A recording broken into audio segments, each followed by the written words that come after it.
You must comprehend how complex reality is, how many different forms of reality there are, and how they are all you. You must make peace with them and merge them to create an implosion of the collection of your soul. In this way, you can come back to Prime Creator, unquote. So much truth there. That notion there that these are all you, that is so true. Again, I could not overstate that at this point.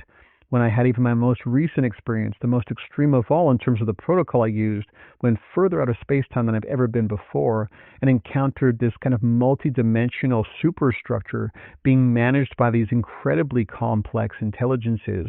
But I fully understood that I was an aspect of that collective consciousness, even at that level, managing myriad numbers of realities. And human consciousness and the human Earth experience was way downstream of that particular vantage point. But it was still all me, still all us. These are all instantiations, fractal representations of the same original mind.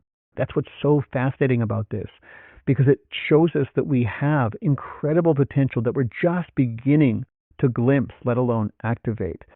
And that partly involves an evolution where different realities kind of coalesce or merge, and different kinds of consciousness enter a new kind of relationship, which also serves as a kind of bridging or integration of the psyche, of a larger layer of the psyche.